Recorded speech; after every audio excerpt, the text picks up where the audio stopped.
Hello and welcome to Killer Queens, a true crime podcast. I'm your host, Torella. And I'm your better, prettier, younger host, Tori. We're sisters who are obsessed with true crime. And love gal-palin with you about cases. You can expect the occasional curse word, lots of Friends quotes, and all the 90s nostalgia. To get in on the conversation, check us out at killerqueenspodcast.com. You can also find us on Instagram and Facebook at Killer Queens Podcast, and we're on YouTube at Killer Queens, a true crime podcast. Okay, y'all, grab your Capri Suns or your Surge, and let's talk about some true crime. Well, hey, you guys. Hey, guys. This is a special episode. I know. Because of where we're recording it, we're together again. I know. We haven't recorded together since we did one of the Doc Jams together. Yeah. I mean, because when we first started, we were always together. Partially because I could not have ever figured out how to not be together and do it. But then when we started doing it separately when COVID hit, it's like we just sort of never came back together. But here we are, reunited. It feels so good. It does. I have the loudest bird in the entire world outside my window right now. Yeah. I think they're fussing at each other. I don't know what they're doing out there. Yeah. Sorry, guys. But we do have another school shooting that we're covering this week. Tough stuff. Absolutely tough stuff. This is the Virginia Tech Massacre. This is requested by Morgan. That did not give us the last name, so thanks, Morgan. And thanks to Mark for writing this one up. Mm-hmm. I mean, I feel like most people are familiar with this case. Mm-hmm. But if you're not, just an overview. In 2007, the United States and the world watched in horror as a massacre unfolded at Virginia Tech University in Blacksburg, Virginia. Carried out by a lone gunman, the attack left 32 people dead, plus the gunman, and 23 more injured, plus countless students and faculty suffering from mental health issues moving forward. That's the weight of that. I mean, we talk about the ripple effect all the time. It's so awful. So, just be ready for that. These are always really tough cases. Yes. And I just want to go ahead and get into the trigger warnings right now. Yes. So we're going to talk about gun violence, mass shooting, mental illness, suicide. Yes. And if, that's not your cup of tea, totally fine. We'll see you next week. This is just a one part, so yes, it won't cover multiple weeks. Before we start the case, though, we want to let you know that we have even more content on our Patreon. And what is Patreon, you ask? I was going to ask. Yeah, I knew you were. Patreon is a service that allows you to provide monthly financial support to your favorite content. That's not words. That was a mess. That's not words. To your favorite content creators, like us. So it's a win-win. You get bonus episodes and you help us to keep producing content for you. Yes. And we wanted to let you guys in on a little bit of what we have coming up this week on Patreon. Yes. So tomorrow our murder mixtape drops and we're covering the murder of Sierra Joggin. And here's a little background on that overview. On July 19th, 2016, 20-year-old Sierra Joggin was home from college and staying with her family in Metamora, Ohio.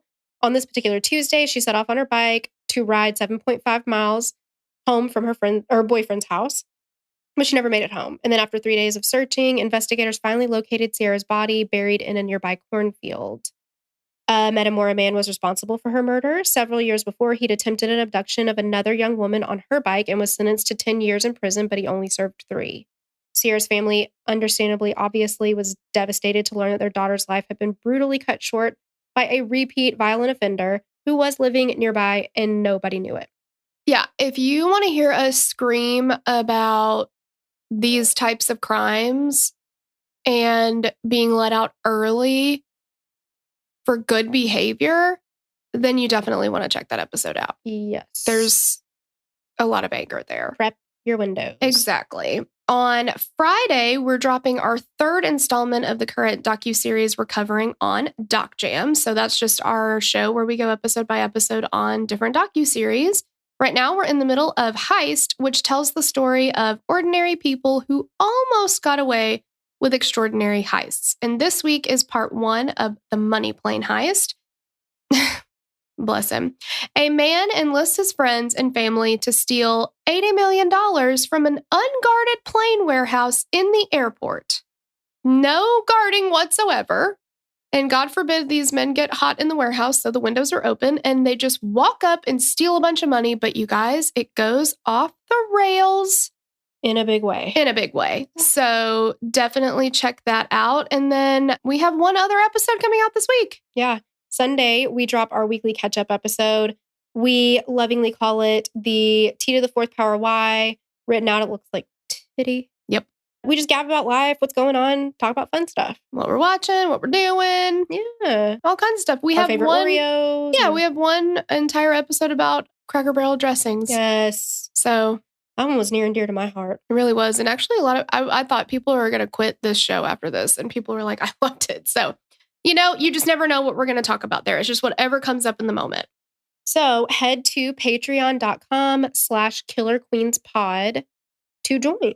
Exactly. And if you want to make sure you never miss an episode, join our email list. You can visit killerqueens.link/email to join the list and be the first to know about fun happenings. And if you can't remember these links, if you scroll down in the show notes, like the text and the description of this episode will have all these linked.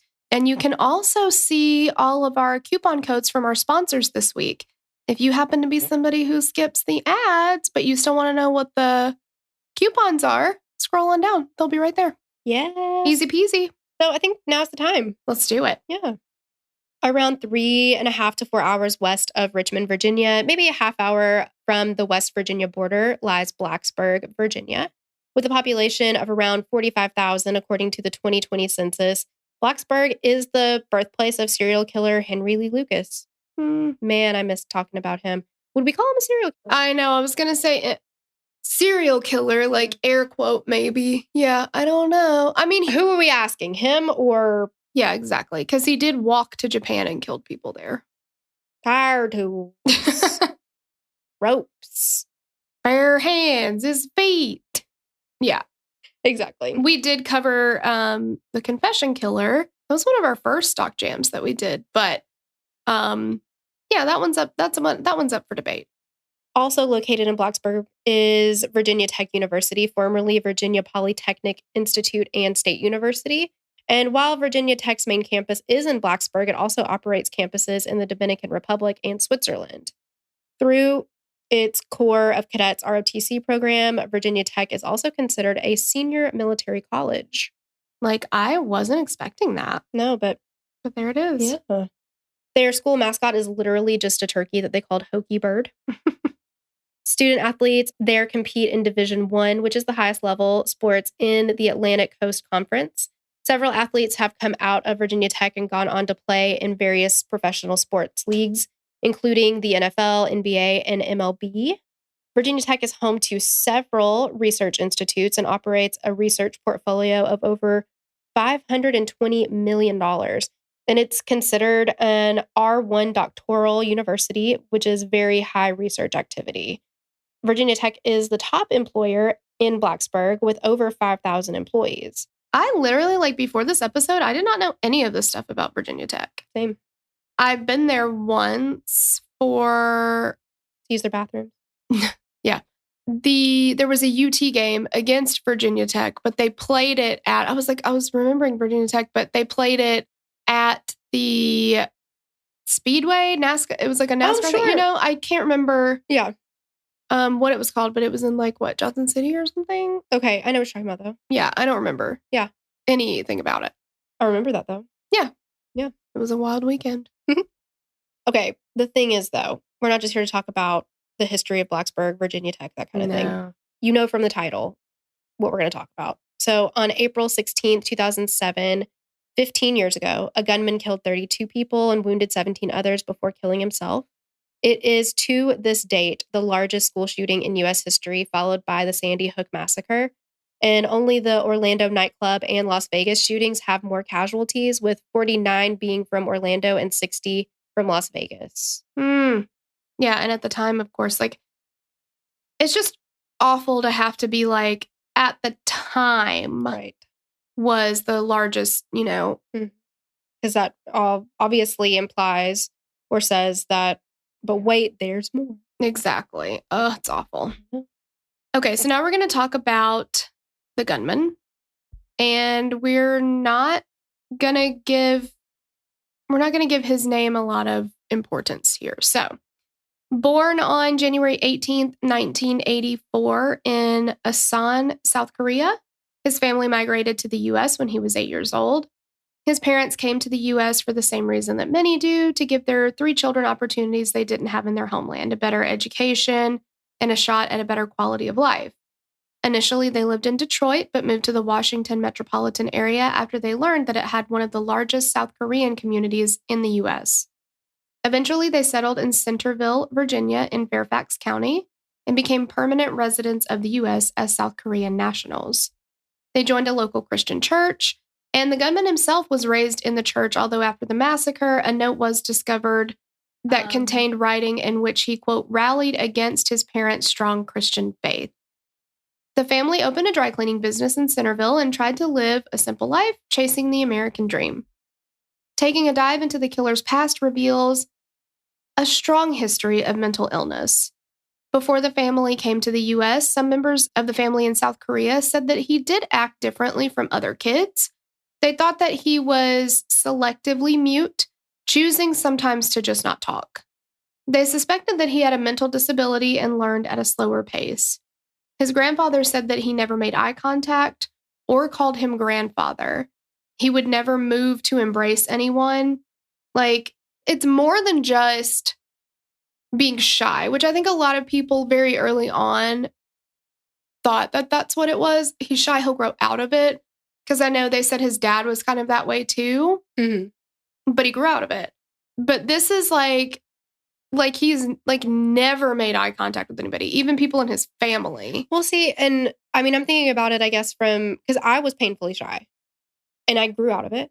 But even when I was in the throes of the painfully shy, I still spoke to family members. I made eye contact. I reached out and, embraced family members and things like that. There were people that I was comfortable with. Yeah. This guy didn't have, it seemed to be, and even people who he was quote unquote comfortable with, like his sister, very little speaking. Right. Yeah. It's like, well, he might say a couple words to this person. That's how you know he's wildly comfortable with them. Right. Like, I mean, I feel like it can be easy to make it be like, oh, he was shy as a kid. But no, this was something totally different. So back in the U.S., when he attended elementary school, a family friend said that he would come home every day and throw a tantrum, saying he never wanted to go back to school. But teachers and classmates recalled that he was a standout in school. Their elementary program was established to be completed in 3 years, and he completed it in 1.5. He was often pointed out by teachers as an example of what other students should strive to achieve. His friends said that he wasn't picked on, and he was friends with several students not disliked at all. I know, I don't know. I that kind of depends on who you talk to too, because I know a lot of kids are like, I never remember him being picked on. I never remember him being bullied, but he just didn't really talk to anybody. Yeah. I mean, how to say it? Like, it would be easy to overlook it or not notice it because he is one of those kind of fades into the background type of people because it seemed like he either wanted to be at that time or he just wasn't capable of. Yeah. They said that the one person student that went to school with him said that the thing that they remembered most about him was essentially how invisible he was. Just basically not there. Yeah. In middle school, though, things changed. He was painfully shy and was bullied for it. By the 8th grade, he was diagnosed with selective mutism, which I did not know anything about this until I didn't either. This case. So Mark gives us the definition of this. It's an anxiety disorder in which a person who is otherwise capable of speech becomes unable to speak when exposed to specific situations, specific places, or to specific people, one or multiple of which are serving as triggers. So it's not that he cannot speak, he just will not. And this starts to get worse and worse. The bullying wasn't just for his shyness, though. English wasn't his first language, and because of that, he had difficulty speaking sometimes and getting his point across. He had different speech mannerisms that people picked on him for. At least once on his record, he was also bullied because of his ethnicity. When he was in 9th grade, the Columbine attack happened. He was reportedly transfixed by the news and would watch anything he could regarding the massacre. And it wasn't how maybe any of us might be paying attention to that. Well, right, because a huge developing tragedy like that, it's going to get your attention, and it's going to, I don't know the right word, you're going to be intrigued or interested by it because it's just so awful. Why? How? What happened here? That's not what he was doing. No, that's not what he was doing. He idolized the shooters, for lack of a better term. He even wrote a paper in school about wanting to, quote, repeat Columbine. See, we got a problem here. Exactly. And the teacher was very concerned. That paper was reported to his sister, who relayed it to his parents. He was sent to a psychiatrist after that, but he still graduated in 2003. And nothing really came of that. I mean, he went to a psychiatrist, but that was it. When he was in high school, he was placed in the special education program classified as an emotional disturbance. According to the family, they were told that his mutism was caused by a form of autism. No known diagnosis of autism has been found in his records, though. He did receive mental health therapy throughout high school. After the massacre at Virginia Tech, the school released a review panel report which dove into his past and mental health. A clinical psychologist said that based on the videos he made before the attack, he, quote, wasn't autistic and was capable of talking to people. A later report said that it was more likely that he suffered from Asperger's syndrome. While his family had him seek mental health professionals, they also leaned heavily on their church to address his problems. Their pastor helped where he could, but noted that when he would talk to the young man, he rarely said a complete sentence. I mean, there's only so much you can do, first of all, as a pastor. I mean, this really does need to be addressed by professionals. Mm-hmm. But if you've got a person who won't speak at all, you don't know what they're feeling. You don't know how they're, well, it's not going to be a productive situation. And I do wonder, and we'll get into it a little bit later, but I don't doubt that there was mental health issues. That's not at all what I'm saying. But I do wonder if any of it, or if there was any part of him that just felt like he was better than everybody else and didn't want to waste the breath on talking to them. Well, that's entirely possible, especially considering, what we learn after for sure. In 2003, he enrolled at Virginia Tech, majoring in business information technology, but by his senior year, he had changed to an English major with plans on becoming a writer. While he attended the school, several professors that came into contact with him would urge him to seek counseling. Specifically, he was in a poetry class in 2005 taught by Nikki Giovanni. Looking back, she said that he had a, quote, mean streak and his behavior was, quote, menacing. He would wear sunglasses in class and all but refused to participate in class discussions. See, and this is, I mean, again, it's selective mutism, right? Mm-hmm. But it's like he had a problem with authority or being told, everything has to be on his terms. Yeah. Yep. That's what I'm seeing a lot of. Yeah. That's really true. That's a good point. Giovanni said that he intimidated the female students by trying to photograph their legs under their desks. Okay, that's sexual harassment. First of all. Yeah. Or by writing violent and obscene poetry. She wanted him removed from her class, and she talked to the department head, Lucinda Roy. Giovanni told Roy that she would resign before she continued teaching with him in her class. I mean, and I wonder if she also reported him to anybody else because, I'm sorry, but taking pictures of women's legs under their desk is the equivalent of upskirt pictures to me. Mm-hmm. And some of them were wearing skirts. That's not okay. Well, yeah, no matter what, you have to consent. How many times do we talk about it? Yeah, exactly. It doesn't matter what you're taking a picture of. If I sat here, or if we were out and you didn't see me and I was just taking pictures of you, creepy, weird. Yeah. And then especially you add under a desk. That's super weird. So weird. Yeah. So Lucinda Roy, the English department head, I would say so. she already had experience with the shooter. She had taught him an introduction to poetry the year before. Eventually, due to his writing and demeanor, she told him to stop attending class and taught him one-on-one instead. She would grow more and more worried for her safety and had a code word set up with her assistant to alert security if necessary. Yeah. Everybody that he comes in contact with doesn't feel safe, has an issue. It's never a seamless, easy. Right. Professor Giovanni said, I will quit my job, something that she obviously worked very, very hard for, to be a professor at a university, a highly acclaimed university. And she's like, I'm going to have to leave here if you can't get him out of my class. Mm-hmm. That's how unsafe I feel. And that's how unsafe I feel like my other students are. Well, and the head of the department had a code word just in case. That's a fucking problem. Mm-hmm. I mean, that's bad.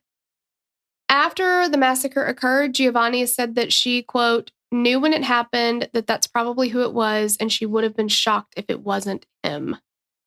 And of course, I'm sure, before this, they're not thinking he's going to come and shoot up the school. They just feel unsafe, like, individually, or at least in the classroom. But if you have to set up a code word because you feel so unsafe around a student, then that student doesn't need to be...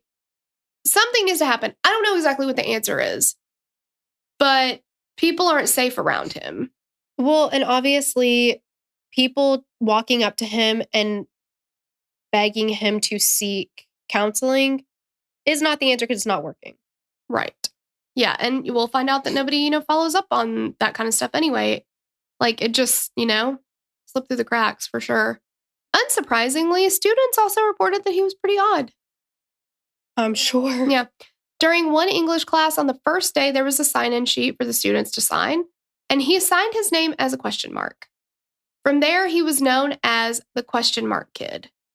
When he was a freshman, he made an attempt to socialize with other people, but by his senior year, he had isolated himself almost completely. Well, see, and this is, we've covered enough cases by now, complete and total isolation. Mm-hmm. Bad things are going to happen. I mean, the Unabomber, yes, Bruce Blackman, and, Mm-hmm.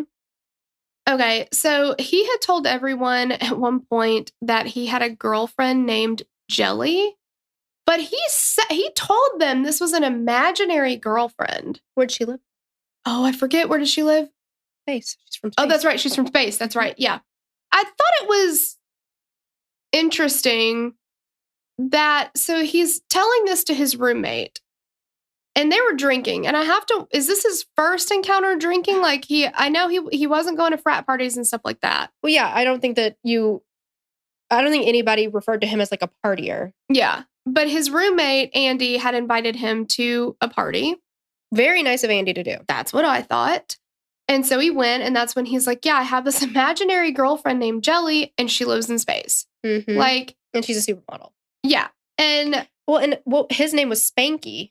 That's right. She called him Spanky. Yeah. Jelly called him Spanky. But they continued to invite him places, and I don't know, like, I just thought it was interesting that they were like, okay, he's just quirky. Yeah. Like, I don't know. But during one Thanksgiving break, he called Andy and said that he was vacationing with Vladimir Putin in North Carolina. I did not know Vladimir Putin enjoyed North Carolina. Now you do. The more you know. The more you know. So eventually, this guy, Andy, and another roommate, John Eady, had to stop talking to him and start distancing themselves. And, like, he said, too, that, like, sometimes the shooter would call one of them, and he would be like, this is question mark. Like, it was like he was adopting multiple personalities. So you're not speaking to me, you're speaking to question mark. And then he would be like, you'd kind of play along with it for a little bit, and you'd be like, haha, very funny, whatever. And then after a while, you're tired of it, and you're like, hey, I know it's you. And he's like, no, this is question mark. Like, I mean, that's just difficult to deal with. So one night, he ends up standing in Andy's doorway and just started taking pictures of him without saying a word, just taking pictures. It's just weird. Yeah, and they ended up getting in a fight about it because Andy took a picture back of him and he flew off the handle about that. But after, this kind of stuff, his roommate started telling people like, look, just don't come to our dorm. We'll come hang out with you, especially female friends. Don't come here. Like, you're not safe and you're not going to feel safe. Yeah, exactly. 2 female students reported him to the Virginia Tech campus police because they felt like he was stalking them. They issued him warnings, but the students didn't press charges, which burns my bucket. Not that they didn't press charges, but because nothing can go forward if they don't. Mm-hmm. Like, when you're afraid of somebody, you don't want to be seen as angering them. It's provoking them. Yeah, by pressing charges. Mm-hmm. Like, there should be a different process for that. But he used the online persona ? To talk to women. He had a whole Facebook account for ? It's a lot. He did a lot to perpetuate this ? personality. Yes. On at least 2 occasions, police came to their dorm room to talk to him regarding his behavior toward female students online. During one, they also questioned him about suicide threats that he had made as well. One student filed a complaint that he had made threats to her online and showed up uninvited to her dorm. The police told him not to contact her, which he did comply with. Later, he contacted one of his roommate's female friends via AOL Instant Messenger. That's a throwback. Missed that all day long. And wrote a line from Romeo and Juliet.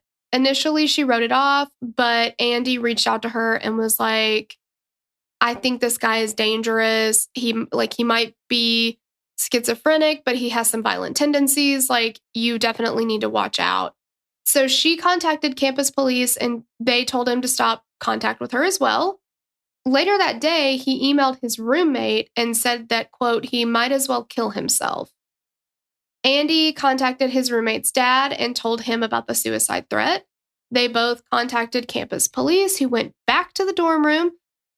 Okay, and now we're responding to multiple complaints about one student that I feel unsafe around him, that he's threatening to kill himself. He's threatening me. He's contacting me and I don't want him to. He's like, I don't feel safe. I think he's stalking me. Yeah, how many warnings? Yeah. Does this guy get before you take action? Exactly. They escorted him to the New River Valley Community Services Board, which is a mental health agency that worked in Blacksburg. Once there, he underwent a psychiatric assessment and was found to be mentally ill and in need of hospitalization. But his insight and judgment were normal. After the assessment, he was released, but was labeled as an imminent danger to himself and others because of mental illness. He was court ordered, to attend treatment as an outpatient, but he never did. And then nobody followed up on it.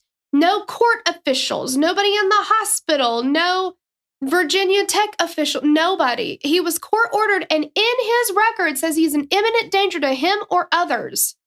And they were like, well, good luck. Mm-hmm. I hope you'll show up. Yeah. Certainly can't force you to, though. Even though it's court order. Yeah, court order actually means that. Yeah.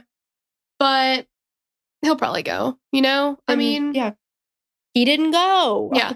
If he's mentally ill, mm-hmm. even if he's not mentally ill, and you're ordering him to do something that he doesn't want to do, he's just big fat not going to fucking do it if you don't follow up on him. But he is mentally ill. Yeah. So there's that possibility that he doesn't understand or he doesn't, believe like that he needs, there's all these things like you can't just leave it in his hands and be like, well, I did my part. Yeah. And I filed the paperwork. Right. I mean, he's shown that he's defiant. Now, whether that has something to do with the mental illness or not, I don't know.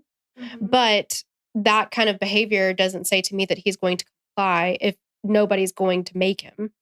Right. I mean, another reason this is such a huge point in this case is because based on his mental health and the fact that he was assessed as dangerous, mm-hmm. he should have been disqualified from gun purchases and gun ownership. Someone who was involuntarily committed or ruled mentally incapacitated would be disqualified. But because he was not involuntarily committed to a mental health facility, he was still eligible to buy guns under Virginia law. But they also said he was in need of hospitalization. And was court ordered to do so. Hospitalization and an outpatient treatment are not the same thing. No. Hospitalization is inpatient. Like, I just don't, and so now he can go buy a gun because his background check's going to come back clean. I just don't understand that because they're not the same, obviously. Hospitalization and outpatient. One is greater than the other, in my opinion, because he was forced. They brought him. Mm-hmm. But hospitalization, it definitely implies that you're going to be staying there, not dropping in and out. Right. As you see fit. But I would think that because everything leading up to what happened, and like you said, I don't know the right answer. I don't know what needed to happen, but I feel like there were all of these checkpoints that somebody could have been like, possibly could have stopped it here. Possibly could have stopped it here. Mm-hmm. Maybe even here. Like, yeah, how many complaints do we need to have from teachers saying they'd rather quit their job that they've probably worked their whole life for than to have to teach this person who they feel that unsafe with, mm-hmm. and that their students are in danger to be around? Another teacher who's like, well, I'm going to do one-on-one with him. But I have a safe word just in case because I don't trust him. I also don't feel safe. And all of these complaints from other students, all of these threats, all of these suicide threats, like, even if he had not come back and murdered multiple people, if he had just died by suicide, and I don't mean just, but what I'm saying is in comparison to these other people, that's still a failure mm-hmm. because he is a danger to himself as well. And you can 100% look at all of these things, even him kind of acting out in class, as a cry for help. You know what I mean? He might not, I don't know if he thought to himself, I really want help, but that's what it was. Mm-hmm. I mean, he needed help. Yeah, yeah. And he was lonely. Of course he was. Yeah. Ugh. So we have to talk about the massacre stuff, guys. Yes. The attack occurred on April 16, 2007, but there was preparation.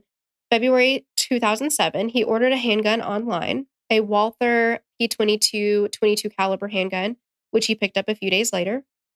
March 2007, the date's unknown, but we know that he stayed in a motel in Roanoke, and he hired a private dancer for a 1-hour performance. On March 12th, he rented a van from Enterprise Rent-A-Car in Roanoke and kept it for almost a month. March 13th, he purchased a 9mm Glock and a box of ammunition. March 22nd, he went to a shooting range and practiced shooting and purchased more ammo. Range employees and patrons said that they remembered him, and he was videotaping himself in the parking lot in a maroon van. That same day, he purchased 2 10-round magazines on eBay. That was tough stuff. And then March 23rd, he purchased 3 more 10-round magazines on eBay. March 31st, he purchased additional ammo and a hunting knife from Walmart. How can you buy so much ammo on eBay? I know. That's a lot. April 2007, he returned the van to Enterprise. April 8th, he rented a room at the Hampton Inn in Christiansburg and videotaped segments for his video manifesto. April 13th, bomb threats were anonymously called into Torgerson, Durham, and Whittemore halls on campus. April 14th, someone reported a suspicious-looking man in a hoodie near the entrance of Norris Hall, and some of the doors were chained shut. Guys! That's a fucking problem. Yeah. Heighten your security. Something. Let's bring in, a few more guards or check it out. Yeah. On April 15th, he called his family in Fairfax County one last time. Now we have to get to April 16th. Around 7 a.m., he went into Ambler Johnston Hall and began to search the 4th floor room by room. It's not clear who he was looking for, but he eventually confronted Emily Jane Hilscher. And that's when Ryan Clark, the floor's resident assistant, stepped in and told him to keep the noise down. That's when the gunman pulled out a handgun and killed both Hilscher and Clark. Police are notified by 7:15, and Blacksburg police come in and clear the building while establishing a perimeter. On just this building? Seems like it. Yeah. Even though in other halls. Somebody was shot on school premises. Shut the whole fucking thing down. Well, that's a problem that a lot of people had. We'll get to that. Yes. It's painful to... Of course it is. Yeah. Well, again, hindsight, 2020, sure. You would think, though, that if you are part of a security team for a campus, you would have something like that in place. This is after Columbine. It's not unheard of to have a school shooting. Yeah. Unfortunately. Well, and we've got notification of a shooting at 7 a.m, and we don't have the shooter in custody. Mm-mm. That's what we in the biz call a fucking active shooter. Well, yeah, and this continues on for several hours. Yes. So between then and 9:30 a.m., West Ambler Hall was put on lockdown. The school's leadership team met to discuss the situation and determine the best way to tell the university about the homicides. They were briefed by the campus police chief, Wendell Flincham. At 9 a.m., he overnighted a package to NBC News in New York. It contained photographs, videos, and writings, but he used the wrong zip code, and the package wouldn't be delivered until Wednesday. Just before 9:30, the campus police sent out an email to faculty and students informing them of the shooters in Ambler Johnston Hall. So I don't know what that was supposed to do. Right. Yeah. Just to be like, hey guys, just to let you know. Because is it a warning? Like, what are we? Yeah. What are we doing with that? Yeah. Just to let you know that it's not like, hey, we barricade yourselves in your... Yeah, we need to let you know that somewhere else from here, 2 of our students were gunned down. It's here, or they were gunned down and we have the shooter in custody. We don't have that. Where is he? You don't know. Yeah. It just is informing them. So at this time, the police are under the impression that this is just an isolated incident. But why? Right. Yeah. Why do they just assume that? They learned that Hilscher had a boyfriend who she usually stayed with on the weekends off campus, and he would bring her back to her dorm on Mondays and drop her off. So they got search warrants for his home and began to question him. He was a student at nearby Radford University, but as they were interviewing him, a call came in that there was an active shooter at Norris Hall about a half a mile from the dorm. So now we can rule out the boyfriend because obviously he's not the one doing it, but we've allowed this person... Yeah. Why would you just automatically assume that it's an isolated incident, though? I have no idea. Like, you have no reason to believe that. Well, and then also, if security's talking about what's happening around the school, the campus, a clue or something would have been the chains on the doors, somebody kind of sneaking around in a hoodie. Exactly. Yeah, because there's still very suspicious things happening during this time frame. Yeah, I mean, he's preparing. Yeah, exactly. So then we get to Norris Hall, which is in room 207. James Bishop was teaching elementary German when someone walked past the door and peeked through the window. And he assumed someone was lost looking for their class. About 10 minutes later, the gunman burst through the door and shot Bishop. He then turned to the students and he opened fire as they dove and tried to hide behind desks and tables. The students in the front row were the first to die, unfortunately. After firing, he had to stop and reload, but he immediately started shooting again. And the student said that he was really quick at reloading his gun and that it seemed like he had been trained. One student said that he never said a word the entire time. Quote, I've never seen a straighter face. As suddenly as it started, it ended. He abruptly stopped. He left the room. And after he left, they heard shots ringing out down the hall. Derek Odell was shot in the arm, but he was helping other students barricade the door. A few minutes later, someone tried to push the door open, but was unable to. That's when the gunman was unable to push the door open, and he fired 6 shots through the door, striking 2 students. He left room 207 with almost a dozen fatalities and many others wounded. Quote, there was blood everywhere. And this is a quote from Erin Sheehan. And it goes on to say, people in the class were passed out. I don't know, maybe from shock, from the pain. I was one of only 4 that made it out of the classroom. The rest were dead or injured. Jeez. Gene Cole, a 52-year-old janitor at Virginia Tech, heard the shots and was told that there was a gunman upstairs. He made his way there to look for a coworker, and as he stepped in the hall, so did the shooter. 5 shots rang out, and Cole immediately dove into a stairwell and ran down the steps and out the back of the building, and he said that he heard the bullets whiz by his head. Cannot imagine how terrifying. Yes. In room 206, Professor G.V. Loganathan teaching or advanced hydrology, is shot to death along with 2 students, Julia Pride and Jarrett Lane. In room 204, Professor Liviu Librescu, Liviu Librescu, a Holocaust survivor, is interrupted during his lecture by banging and screaming from the next door. The shooter burst through the door, and as he did, Liviu put himself between the gunman and the students and tried to barricade the door. He was shot to death as the students tried to hide. Some jumped from the windows. He opened fire on the students for 1.5 minutes. That is love. To put himself between his students. These are people that, like, I think I would do that for my children, but to do that for non-family members that you, that's just incredible. Like, I hope that I would, but I don't know. Yeah. And I don't even know if you have a split second to think about it. You just do it. Yeah. Oh my gosh. In room 211, Professor Jocelyn Couture Nowak was teaching intermediate French when they heard the shots. She looked outside quickly and ordered the students to the back of the room. They attempted to barricade the door, but the gunman burst through and opens fire. He walked down an aisle and randomly shot students before leaving the room. He only left briefly, though, and Colin Goddard was hiding behind a desk. He had been hit 3 times. One broke his left femur, and as he was hiding, he heard the shooter come back in and heard 1 or 2 more shots and then silence. Mm. Almost immediately, police entered the room and radioed that the shooter is down. He killed himself in room 211 amongst the bodies of several victims. Goddard grabbed his cell phone and immediately texted his mom, quote, "I'm okay, got shot, come." Can you imagine getting that text? No. "I'm okay, I've been shot." Like, what? Oh my gosh. When the police arrived at Norris Hall after the initial call, they discovered that the doors had been chained shut, and it took them around 5 minutes to gain entry into the building, but after breaching, they followed the trail of destruction and gunshots until they found the shooter's body. They discovered that he had 2 handguns on him, the 9mm and the .22 caliber that he had purchased months before. He was wearing a backpack that had dozens of rounds of ammo, along with several knives and prescription medication that related to the treatment of his psychological problems.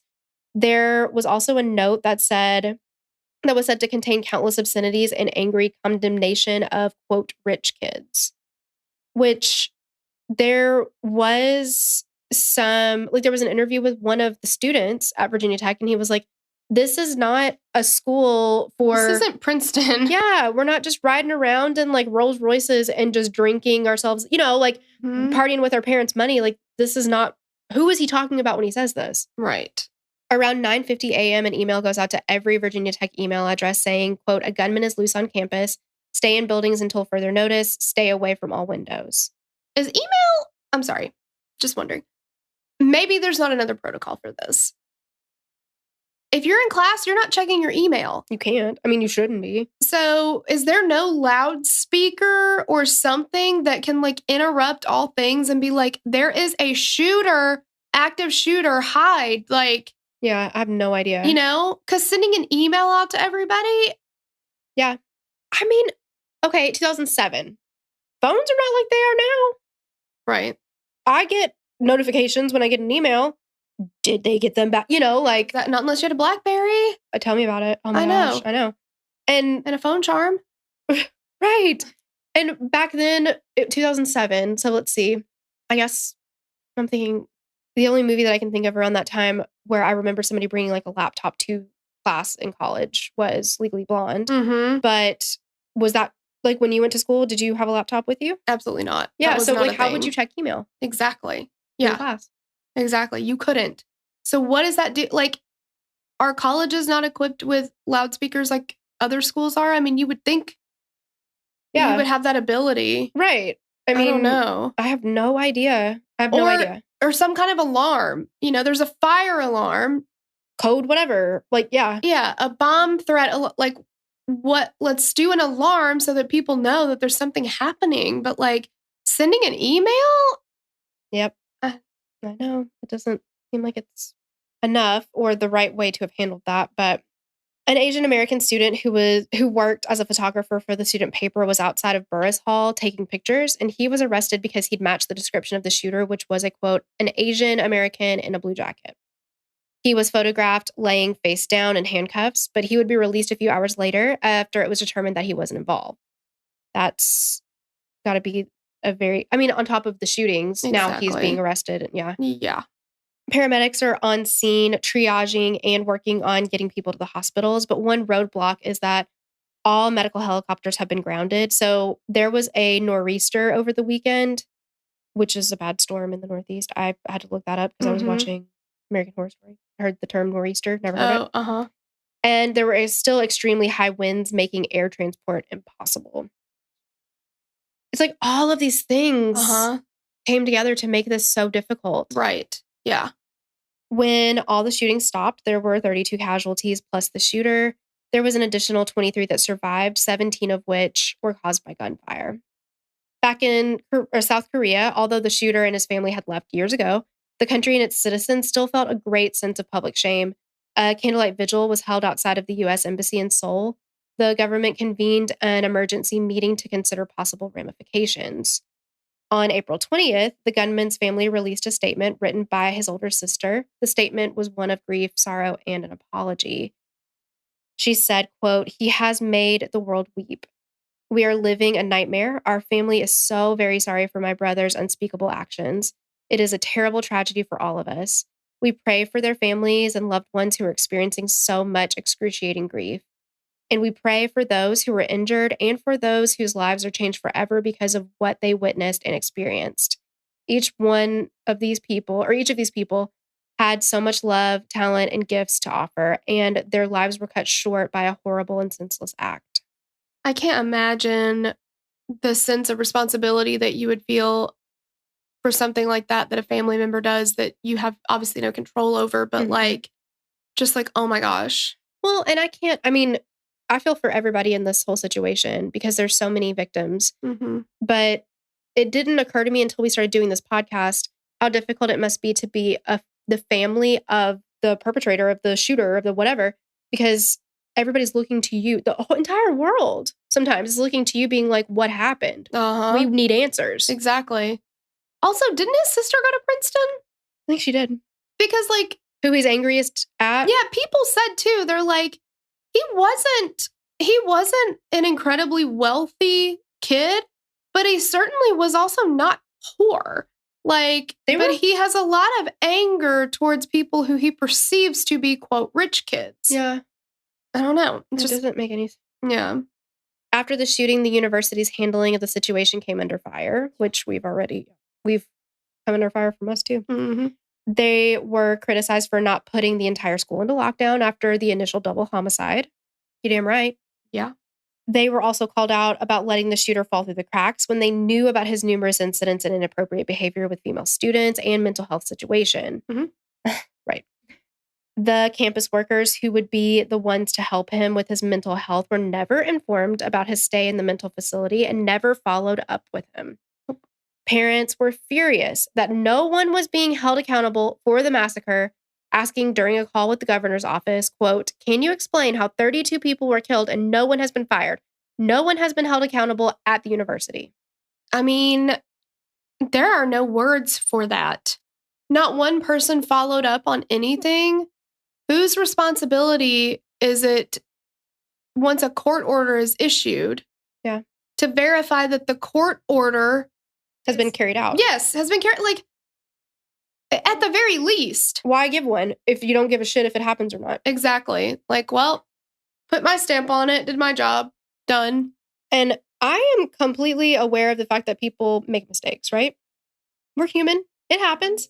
But there are just some things in life that somebody's got to do right. Yeah. These are not mistakes that can be made because look what happened. Well, and it wasn't just one person missed a step. Absolutely. It's multiple. So many different things. Is there not a policy that if we get, X number of complaints about an individual, there needs to be an investigation? Not even just if 3 people complain, then you kick them out of the school necessarily. Right. Because I know, people that can go awry or whatever, but there needs to be an investigation. Or if a teacher says, I can't have this student in my class because I feel unsafe and I feel unsafe for my other students, then we need to look into that and figure out why, instead of just being like, well, we'll just move him to a different class. Like, pass the buck. Let him be somebody else's problem. It's not fixing anything. Oh my gosh, it's so awful. So we're going to spend the remainder of the show just giving a little bit of information about each victim. Again, there are 32 people that were murdered, and unfortunately, we can't do, a full background on each person, but we do want to at least talk about them and honor them in a way that we can.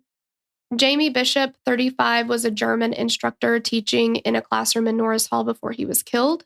He moved from the University of North Carolina at Chapel Hill to Virginia Tech when his wife got a job there. Known as Jamie, he grew up in the small town of Pine Mountain, Georgia. He attended the University of Georgia and also spent time in Germany as a Fulbright scholar. In addition to languages and teaching, Bishop loved art and technology. His friend Jacques Morin said Bishop was passionate about everything. Do you want to go back? Oh, sure. All right. Jocelyn Couture Nowak, she was 49, was a French instructor at Virginia Tech. Her daughter, Francine DeLong, told the Daily News of Halifax, quote, "My mother was a very big opponent of guns. She really abhorred violence, especially with guns.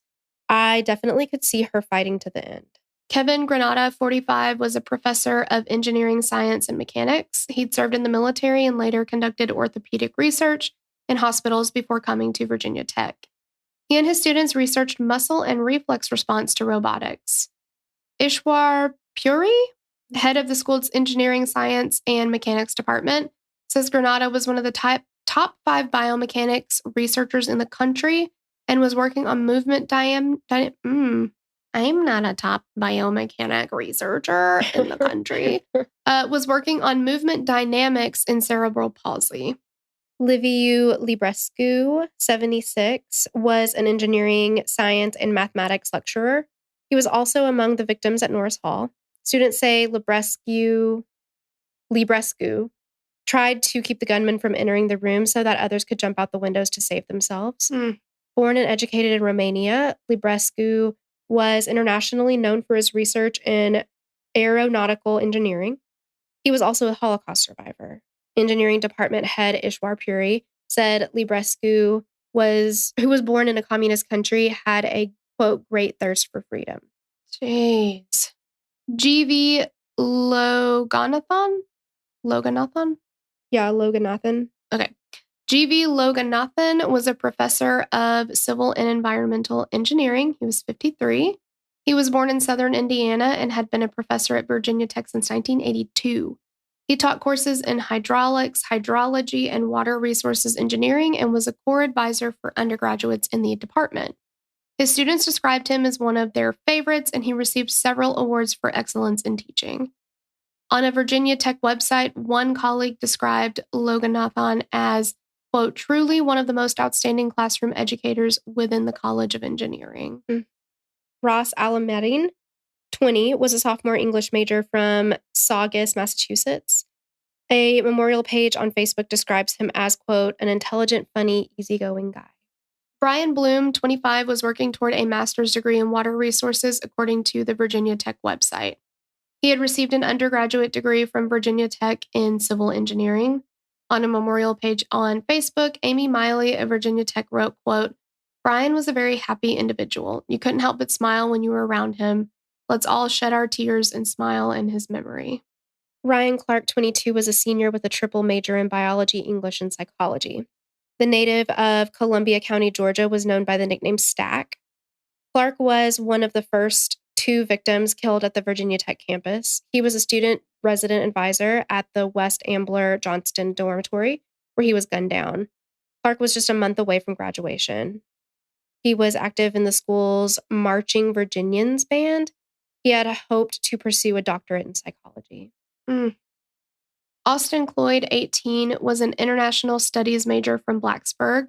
The family moved to Virginia in 2005 from Champaign, Illinois, where they were active members of Reverend Terry Harder's church. Harder told the Associated Press that Cloyd was a, quote, very delightful, intelligent, warm young lady. She played basketball and volleyball in high school and went on mission trips to Appalachia, he said. Daniel Perez Cueva, 21, was majoring in international relations. Friend Hugo Quintero described him as, quote, very responsible with schoolwork, very mature, but with a humorous side. The friends who met in the lunch line in high school in Woodbridge, Virginia, liked to joke around. Quintero said Perez Cueva had been excited about applying for internships with the French and Italian embassies in Washington. Matthew Gwaltney, 24, was a graduate student in civil and environmental engineering and was close to finishing his degree.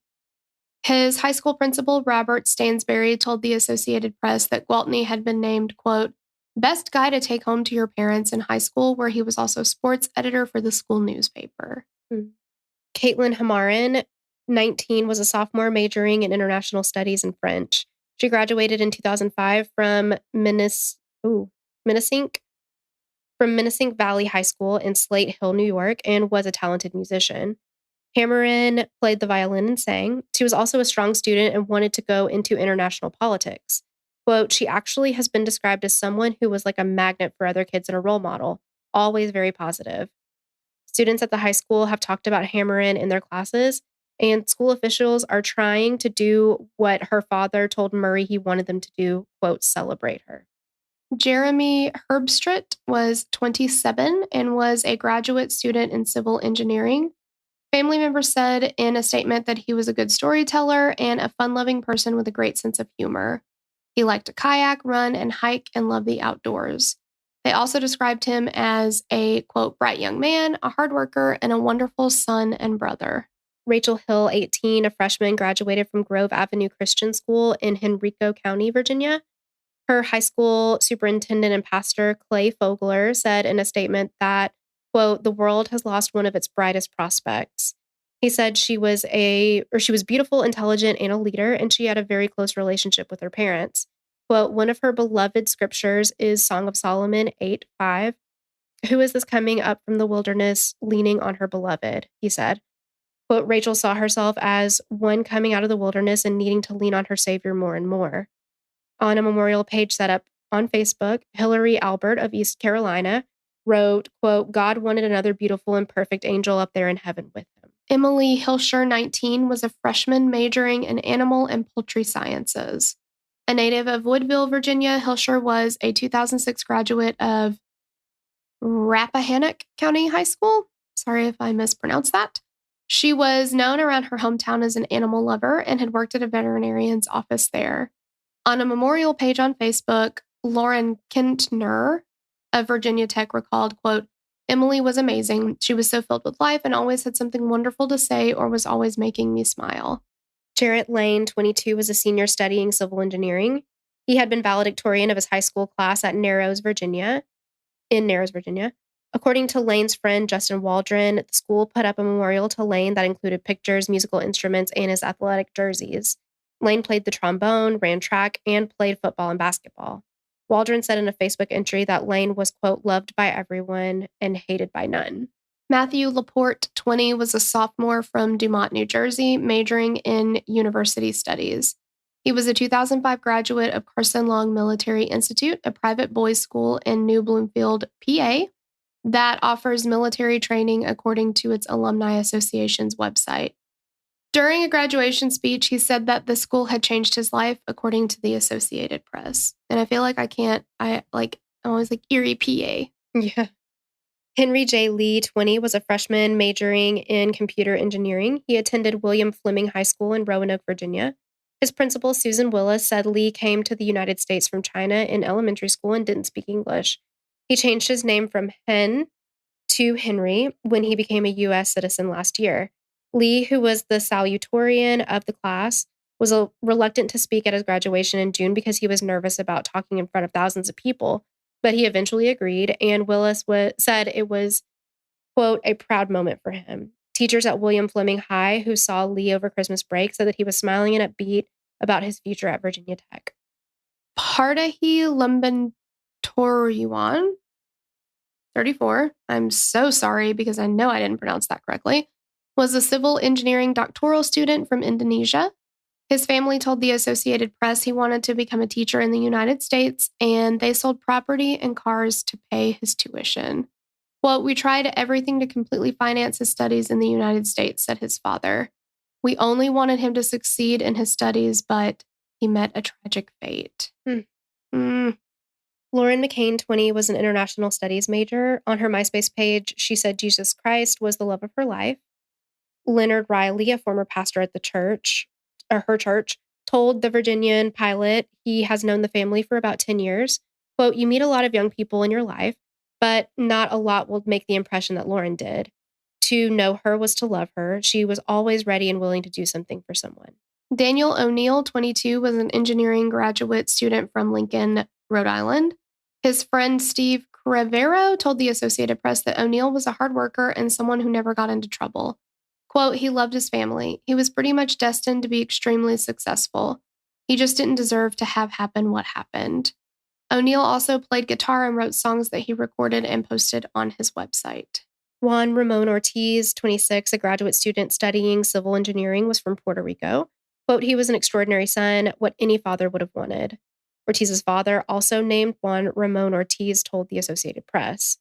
Neighbors of the family in Bayamon, a San Juan suburb, told the Associated Press that Ortiz was a quiet and dedicated son who played in a salsa band with his father. Minal Panjal, 26, was a graduate student from India who wanted to become an architect.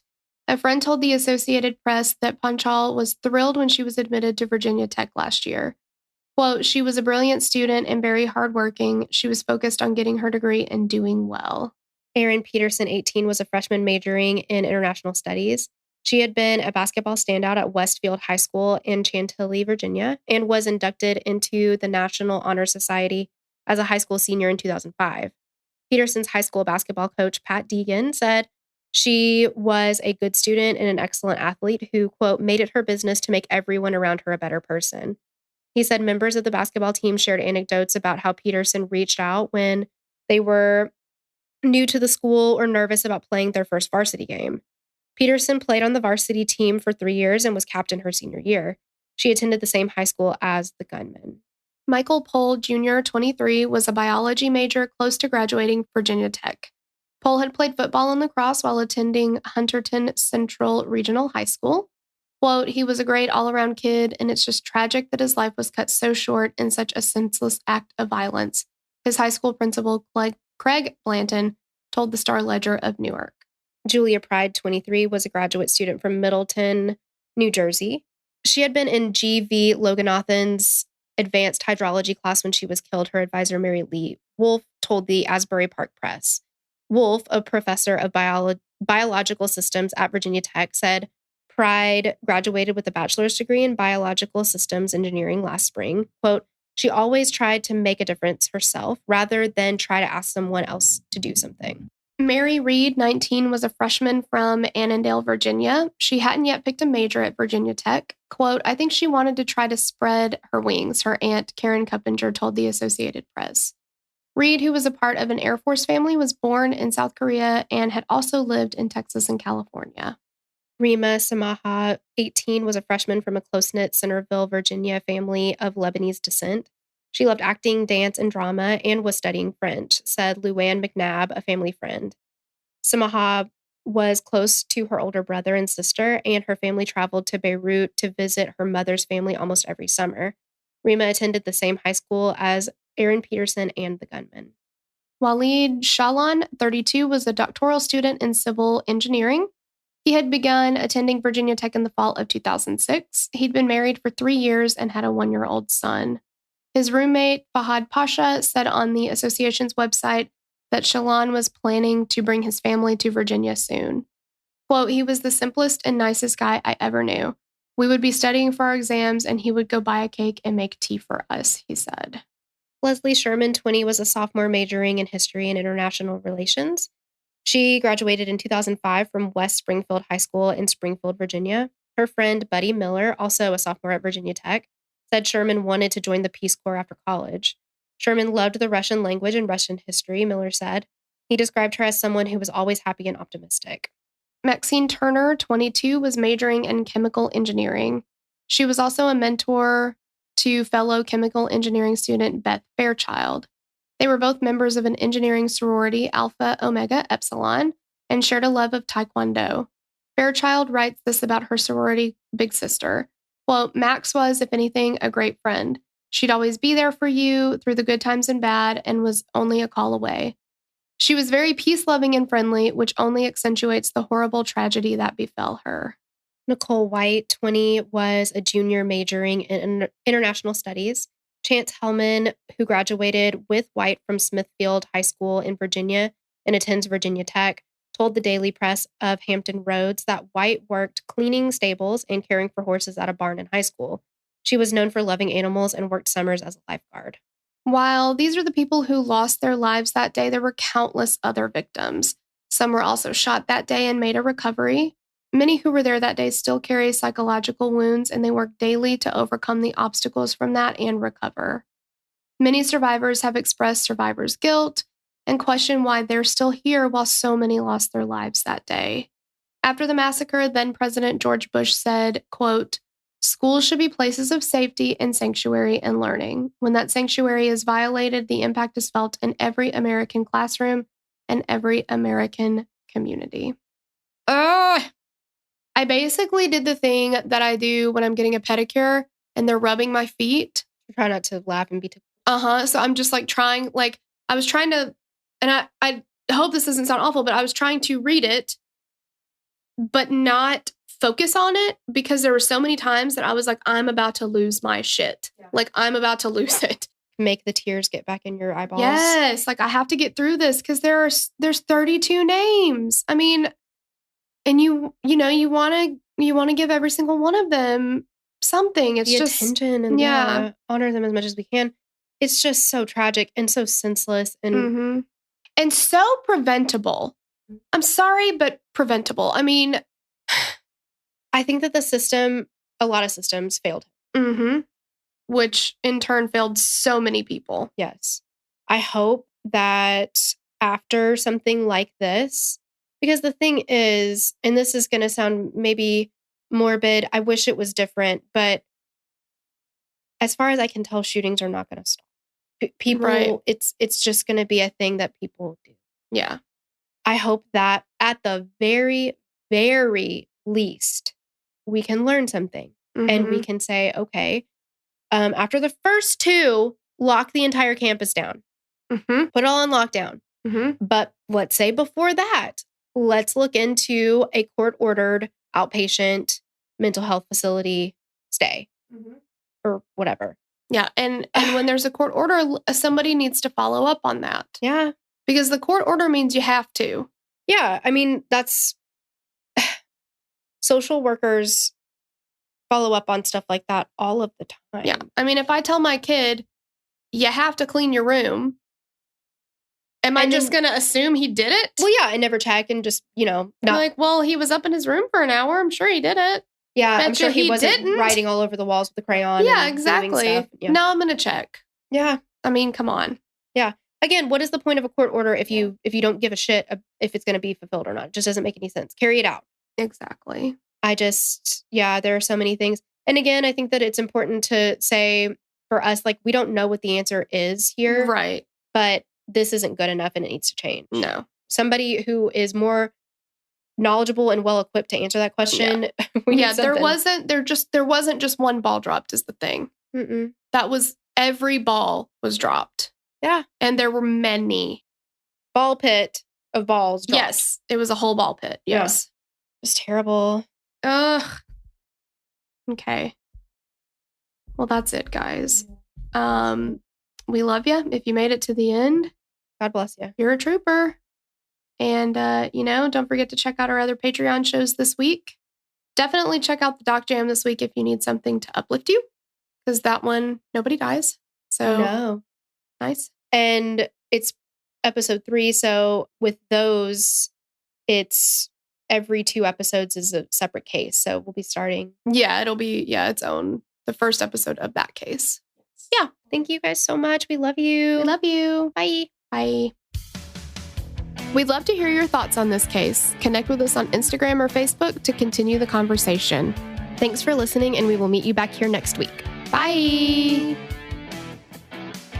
The theme song for the show is created and composed by Stephen Toby. You can find more of Stephen's work on SoundCloud. Our logo was created by Sloan Williams of Sophisticated Crayon. You can find more of her work on Etsy. Visit us at killerqueenspodcast.com for merch and other info about the show.